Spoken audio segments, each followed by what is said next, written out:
નારાયણ વાસુદેવાય હરે પરમાત્મને કૃષ્ણાય ગોવિંદાય નમઃ. ઓમ નારાયણાય નમઃ. ઓમ વાસુદેવાય નમઃ. ઓમ સત્યનારાયણ દેવ કી જય. આજે આપણે ભક્તિ ધર્મ જ્ઞાનમાં આગળ વધવા માટે આપણે શું કરવું? એટલે મેન વસ્તુ શું છે કે મર્મને જાણ્યા વિના કરેલા અભ્યાસ કરતાં જ્ઞાન ચડિયાતું છે.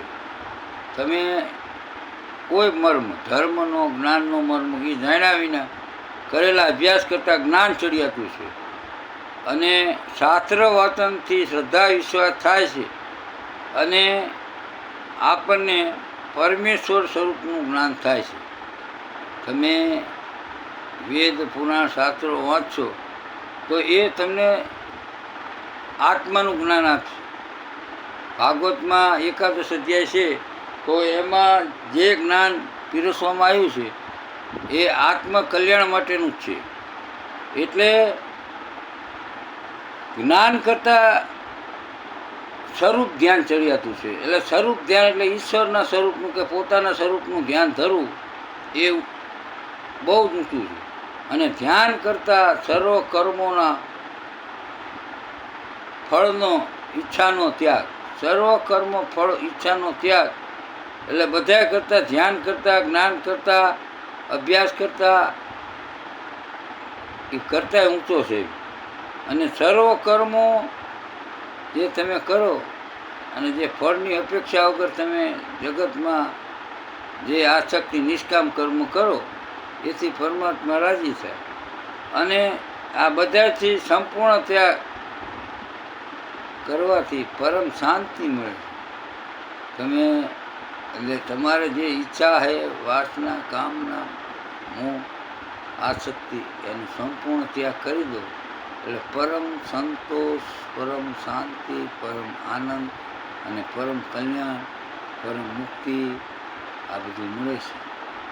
જે ફક્ત સર્વભૂતોમાં એટલે સર્વભૂતો એટલે સર્વે જીવ જે આ જે સૃષ્ટિ જીવસૃષ્ટિ છે એમાં આત્મા સ્વરૂપે ભગવાનને માને તો એ પરમને પામે.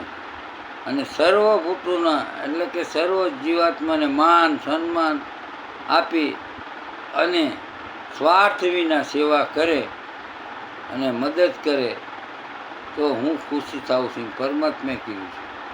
અને હેતુ વિના દયાભાવ રાખી સ્નેહ કરે અને એ જીવાત્માને મદદરૂપ થાય કોઈ આશા અપેક્ષા વગર અને મમત્વ અહંકાર રાખ્યા વિના એના દુઃખનો નાશ કરે અને એના કષ્ટમાં ભાગીદાર બને તો પરમાત્મા રાજી થાય છે. એટલે કે કોઈ પણ વ્યક્તિ છે એને આપણે અપરાધ કરનાર હોય અને એ અપરાધને ક્ષમા આપે, ક્ષમા કરે અને એને માન આપી અને એને સન્માન કરી અને વિદાય કરે તો પરમાત્મા રાજી થાય. પણ તમારામાં અહંકાર હોય કે આમ કેમ કર્યું તેમ કર્યું અપરાધ ના આપી શકો એટલે એ તમારા કર્મનો બંધન થઈ ગયું. કર્મનો કાયદો એવો છે કે મન વચન કર્મ તમે જે કંઈ કર્મ કરો એનું બંધન તો થાય. માટે જીવન જીવવું તો સદાચારી જીવન જીવવું. પોતાને શ્રેષ્ઠ માનવાની બુદ્ધિનો અભાવ રાખવો, દંભાચરણનો અભાવ રાખવો અને તન મન ધનથી અને વર્તનથી કોઈ પણ પ્રાણીને કષ્ટ ના આપવું અને ક્ષમાભાવ આપી પ્રેમ ભાવ બતાવી અને દ્રષ્ટા ભાવ રાખવો. જે રીતે સૂર્યના કિરણોમાં રહેલું જળ સૂક્ષ્મ હોવાથી સાધારણ માણસો જાણી શકતા નથી તેવી રીતે સર્વવ્યાપી પરમાત્મા પણ સૂક્ષ્મ હોવાથી સર્વત્રમાં તેમનો વાસ હોવાનું સામાન્ય માણસ અજ્ઞાનના કારણે જાણી શકતો નથી. પણ માટલામાં કે ઘડામાં જુદું જુદું હોય જળ કે આકાશ, માટલામાં જુદું જુદું હોય જુદું જુદું હોય પણ એ પરંતુ આકાશમાં રહેલું મહાકાશ અને ઘડામાં રહેલું મહાકાશ એક જ છે. તેમ પરમાત્મા એક જ સ્વરૂપ છે.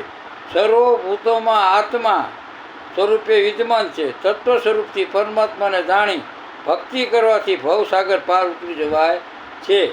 એટલે તમારામાં જે આત્મા છે એ જ આત્મા મારામાં છે અને એ જ આત્મા સર્વ જીવોમાં છે. વનસ્પતિ, વૃક્ષ, ઝાડ, છોડ, વેલ આ બધામાં પરમાત્મા છે.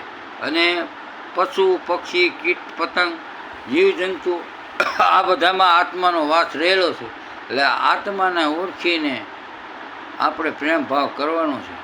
કોઈ સ્વાર્થ કે કોઈ ઓલાથી આપણે એને પ્રેમ ભાવ નથી કરવાનો. પરમાત્માનું સ્વરૂપ માની એની સેવા કરવાની, એને મદદ કરવાની, એવું જીવન જીવશો તો તમારું કલ્યાણ અને મનુષ્ય જન્મ સાર્થક બનશે. બોલો શ્રી રામચંદ્ર ભગવાન કી જય. કૃષ્ણ કનૈયા લાલ કી જય. ઓમ સર્વ આત્મા કી જય. નારાયણ વાસુદેવ કી જય.